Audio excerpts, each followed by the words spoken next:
네, 안녕하세요. 저는 원코어 엔터테인먼트에서 총괄 프로듀서를 맡고 있는 이혜인이라고 합니다. 클로즈 유어 라이즈라는 아티스트를 담당하고 있고 그 친구들이 성공하는 아티스트로 되기 위해서 모든 방면에서 열심히 일하고 있습니다. 사실 그 아이돌 학교 이슈로 PD 수첩도 있었고 10년을 하고 또 이런 일을 겪었는데도 이 업계를 안 떠나는 게 되게 신기하다라는 분들도 있는데 저는 사실 남들이 하는 말에 크게 신경을 쓰지 않아요. 받아들이는 건 저의 몫이라고 생각하기 때문에 돌을 다 던져라, 내가 골라서 맞겠다, 약간 이런 주의거든요. 저는 남들이 기죽으라고 하는 말에 기가 죽거나 남들이 하는 말에 너무 좌지우지되면 그게 내 인생인가? 최대한 내 스스로 내가 하고 싶은 이야기들, 내 속마음 이런 거에 좀 귀를 기울이려고 많이 노력하는 편인 것 같아요. 그때가 딱 10년 딱 채웠을 때여가지고 사실 연습생 치고 되게 좀 고민이 많을 만한 나이였다고 저는 생각을 하고 그만해야겠다라고 결심을 했었던 건 아니고 세상에 정말 다양한 직업이 있고 제가 하려고 했었던 직업도 사실 막 80살, 90살까지 할 수 있는 직업은 아닌데 제 2막, 3막을 열었어야 됐을 건데 그거에 대한 고민은 내가 해본 적이 없구나 라는 이제 마지막 속해 있었던 팀에서 이제 나오고 싶다라고 27살쯤에 이야기를 했었던 것 같아요. 제가 지방에서 올라왔다 보니까 이제 서울에 있으려면 일을 해야 되잖아요. 이제 나와가지고 뭐를 하지 고민을 하는데 뷰티 모델도 해보고 친구 카페에서 알바도 해보고 처음엔 이제 알바를 좀 하다가 친한 친구들을 좀 도와줬어요. 제가 10년 동안 회사를 옮겨 다니면서 알게 되는 이제 지인들이나 이런 사람들이 있으니까 나 이제 그냥 인디펜던트로 할 건데 나 이거 앨범 내는 거 좀 도와줘 해서 그냥 친구 일을 조금 도와서 그거를 보고 키스 오브 라이프 소속사 대표님이 이렇게 뭔가 할 거면 아예 들어와서 한번 해보는 거 어떻냐라고 처음에 먼저 제안을 주셨고 처음엔 안 한다고 했었어요. 내가 지금 고민의 결정을 사실 내린 상황이 아니고 길게 고민을 좀 더 하고 싶다라고 이제 말씀을 드렸어요. 그 대표님이 그렇게 하면서 너 거 하면서 해도 된다. 다 양해해 줄 테니까 와라. 라고 해가지고 이것도 해보고 저것도 해보고 이제 병행해서 해보니까 이거는 쉽지 않다라는 생각이 드는 거예요. 왜냐면 이 스텝 1이라는 게 되게 타이트하고 할 일도 많고 저도 이제 좀 욕심이 생기는 거예요, 이 일에. 어차피 한번 할 거면 뭘 하더라도 좀 100을 쏟아서 한번 해보면 좋지 않을까? 그냥 이왕 할 거 제대로 해보자 라는 마음으로 시작을 하게 됐어요. 근데 처음에는 이제 이 일을 시작한다 했을 때부터 모든 사람들이 네가 뭘 하겠어? 별의별 얘기를 막 다 들었어요. 그 사람들은 정당하게 이력서를 내고 신입부터 해가지고 차근차근 올라와서 뭔가 그것들을 다 겪는데 갑자기 띵 하고 나타나서 디렉터라는 직함을 달고 일을 하는 게 되게 불합리해라고 느끼는 사람들이 있을 수 있잖아요. 초반에는 그 꼬리표 때문에 좀 똑같이 하는 일도 2배, 3배로 더 해야지만 인정받고 이런 게 있었죠. 그러니까 일단 촬영장에 가면 저는 거의 앉아 있었던 적은 없는 것 같아요. 헤어 메이크업 스타일리스트랑 이야기도 해야 되고 아티스트 감독님이랑도 얘기를 해야 되고 뮤직비디오 찍으면서 자켓도 찍어야 되고 그럼 그 타임테이블 시간 정리도 해야 되고 할 게 되게 많잖아요. 일손 부족하면은 다른 분들한테도 제가 뭐 도울 거 있나요? 물어보고 그런 걸 좀 좋게 봐주셨던 것 같아요, 회사분들이. 제 지인들을 너무 많이 데려다 놓은 거예요. 멤버들 혹은 이제 신인개발실 스태프들, 선생님들 잘하고 싶은 마음에 많이 넣었는데 거기서 오는 그 책임감이 생기는 거예요. 부탁해서 이렇게 와줬는데 진짜 잘 되게 한번 해보고 싶다라는 좀 욕심이 생긴 것 같아요. 물론 처음에 시작할 때는 사람들이 챙겨주는 거에 좀 익숙하다가 이제 제가 챙겨줘야 되고 그걸 좀 자연스럽게 받아들여야 되고 뭐 자격지심이 생긴다거나 슬퍼한다거나 그 시간들을 다스리는데 좀 에너지가 들었었던 것 같긴 해요. 프듀하고 했을 때 제 스태프들이 저도 이제 생각이 나는 거죠. 그래서 이 사람들은 이런 마음으로 했겠구나. 이거를 좀 이 나이에 깨닫는 게 되게 감사한 일인 것 같다 이런 생각도 많이 하고. 혜인님만의 능력이 있으세요? 그냥 대화를 많이 하는 것 같아요. 다르게 살았는데 궁금하잖아요, 다. 그래서 궁금한 거 많이 물어보고 하다 보면은 이 사람의 뭔가 불꽃 같은 게 되게 잘 보여요. 저는 불편한 얘기 되게 잘하거든요. 그냥 제가 살아가는 꿀팁은 너무 무겁지 않게 이야기하는 거.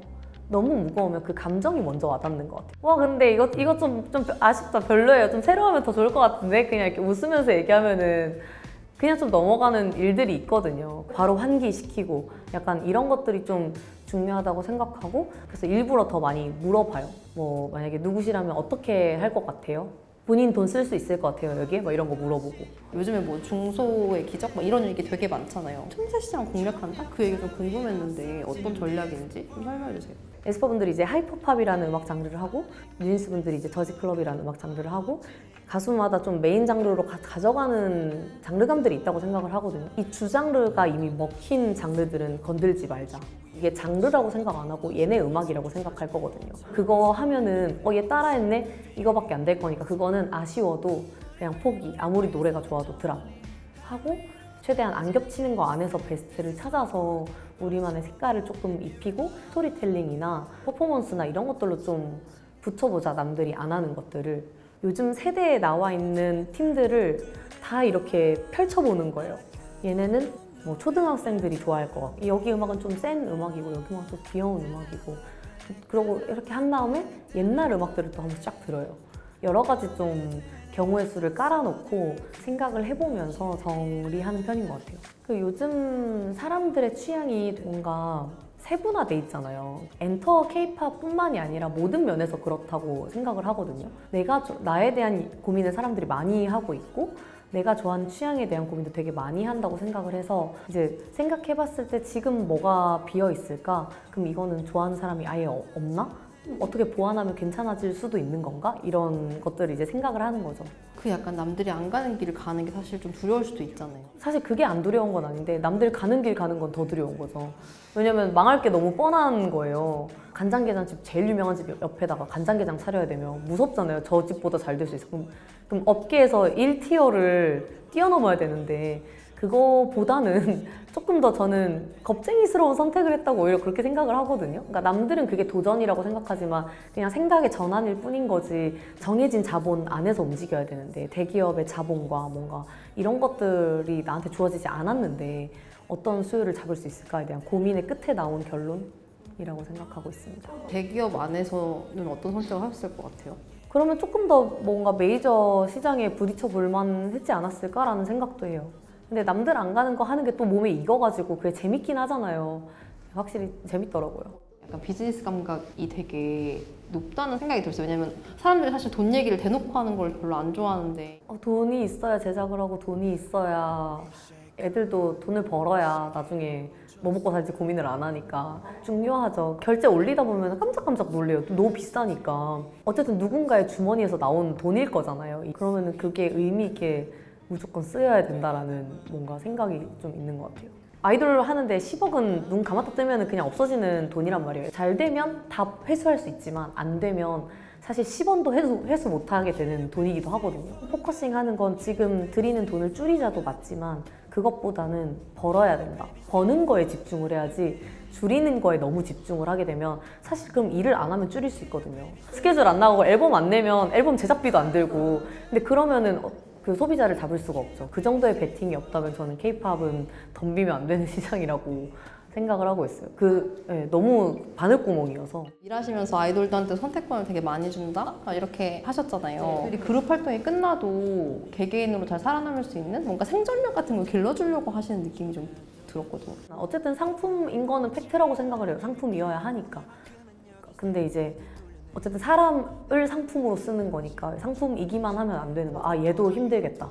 주말도 없고 쉬지도 못하고 힘들겠다. 이렇게 계속 생각을 해주려고 하는 거죠. 진짜 활동을 어릴 때부터 쭉 오래 한 제 지인들을 보면은 진짜 동사무소도 못 가는 사람들도 있는 거예요. 근데 이제 어릴 때는 그걸 못해도 이상하지 않은데 어느 시점이 됐는데 못하면 되게 이상해지잖아요. 근데 뭔가 스스로 마땅히 했어야만 하는 일인데 근데 이제 저랑 같이 시간을 보낸 이 친구들이 이상한 사람이 되지는 않았으면 좋겠는 거죠. 적어도 알고 있는데 누가 도와주는 거랑 해본 적이 없는 거랑 아예 별개의 문제잖아요. 내가 귀찮은 일 떠넘기는 게 아니라 그런 거를 사소한 거지만 같이 해볼 수 있으면은 좋지 않을까? 안 그러면 나중에 카니발을 안 타면 되게 자괴감이 들어하는 친구들도 많아요. 그 현실이랑 과거의 괴리감 때문에 뭔가 되게 힘들어하고 근데 그러지 않았으면 좋겠어요. 보통 99.9%의 사람들은 그렇게 살고 주체적인 삶을 살기 얼마나 멋있어요. 아무래도 저는 플레이어를 했던 사람이니까 그 막막함을 좀 느껴봐서 그런 것 같아요. 뭐 하지는 생각 안 했으면 좋겠다. 계약 끝나고 다른 데랑 하더라도 그래도 뭐 할지에 대한 고민을 좀 이야기를 하면 좋겠다. 그래서 하는 동안 뭐 언어도 남의 돈으로 꿀 레슨 받는다 생각하고 돈 내고 별로 얼마 비싸요. 막 그런 레슨들이. 이제 저도 이제 직장인이지만 이직하면 그만일 수 있는데 얘네는 이직하면 그만이 아니잖아요. 나는 좀 더 그들의 입장에서 얘기할 수 있어야겠다 이런 생각들을 많이 했었던 것 같아요. 10년 동안 들으셨던 얘기가 되게 많았을 것 같아요. 약간 장밋빛? 사실 그게 실현되지 않았을 때의 타격감이 있었는지? 이게 몇 번 그런 걸 겪다 보면 그렇게 말하지 않아도 그 흐름이 느껴져요. 막 이거 약간 잘못돼 가고 있는데 살짝 약간 이런 게 데뷔가 끝이 아니잖아요. 데뷔는 시작이거든요. 데뷔하면 7년 계약이 묶이는 거고 그 7년이 지나면 20대가 그냥 날아가 있는 건데 저는 항상 애매할 바에는 안 하는 게 낫다. 내 인생을 그냥 베팅하지 말자. 믿음이 흔들릴 때가 있죠. 그러면 저는 약간 회피형 권법을 쓰는데 제 주변을 봐요. 정말 좋은 사람이 너무 많은 거예요. 이 좋은 사람은 끼리끼리잖아요. 이렇게 좋은 사람들이 믿어주는 나라면 믿을만한 사람이지 않을까? 이렇게 생각을 하는 편이라서 그래서 전 주변을 정말 많이 신경 써요. 저를 바꾸려는 노력은 잘 안 하는데 무조건 주변 사람들을 잘 두려고 하고 좋은 사람들로 채우려고 하고 좋은 이야기를 하는 사람들과 시간을 보내려고 하거든요. 그러니까 왜냐면 그게 저에 대한 믿음을 확고하게 만들어주는 어떤 원동력 같은 거라고 생각을 하고 있어서 떠넘기는 거죠, 약간.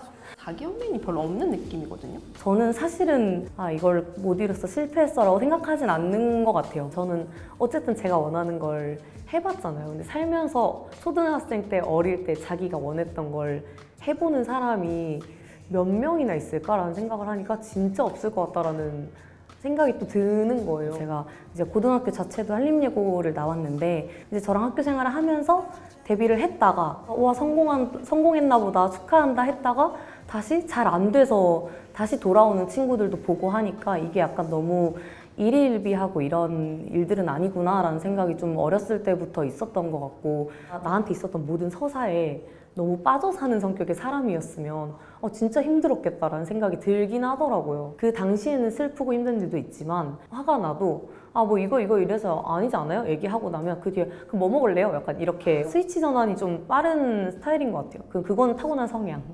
사실 현장에서 10대, 20대 여성분들 되게 많이 만나시는데 그분들이 공통적으로 약간 느끼고 있는 뭔가 불편함? 스태프들한테도 느껴지는 건데 이제 헤어 메이크업 스타일리스트 이런 거 하는 어린 분들이 되게 많아요. 현장에 오시는 분들이. 다들 좀 직업이라는 프레임에 사람을 가둬놓고 이 직업군은 이렇게 대해도 돼 라고 서로 생각하는 것들이 좀 있다고 저는 중간에서 봤을 때 느껴질 때가 있는데 그냥 사람인데 각자 존중하고 각자 리스펙하고 각자 조금 한 발자국만 서로의 입장을 생각하면 되게 좋지 않을까라는 생각을 좀 많이 하는 것 같아요. 그러니까 되게 각자의 다 고충이 있거든요. 나를 이 프레임 말고 어떻게 대해줬으면 좋겠다 하시는 거 있으세요? 너 연생 10년 했으니까 힘들 거고 너 이랬을 거고 저랬을 거고 나도 기억하지 못하는 나에 대해서 너무 많이 사람들이 알고 있으니까 거기에 대한 이야기들을 많이 하지만 그들이 짜놓은 프레임이라고 생각하거든요. 이건 되게 표면적인 이야기들인 거고 어떻게 보면은 좋은 기회로 그 프로듀스 101이라는 프로그램을 나가게 되면서 춤추고 노래하고 제가 좋아하는 친구들이랑 매일 같이 있고 이런 게 좋았다 보니까 저는 제가 하고 싶은 일을 그때그때 좋아하는 사람들이랑 열정적으로 할 뿐이어서 사실 그 틀 안에 제가 마치 그 직업군으로 평생을 살 것인 것 마냥 그렇게 저를 규정짓고 싶지는 않은 것 같아요. 고충 없는 사람이 어딨어요? 다 고충 있죠, 여기 있는 사람. 모두가 있는 고충을 모두가 당연하게 겪는 것들을 저도 겪었다고 생각을 하고 그게 세상에 알려졌기 때문에 사람들한테 좋은 귀감이 될 수 있다면 또 너무 영광인 부분이겠지만 그게 되게 특별한 일들은 아니다. 앞으로 살아갈 나에 대해서 뭔가 포커싱을 많이 해줬으면 좋겠다.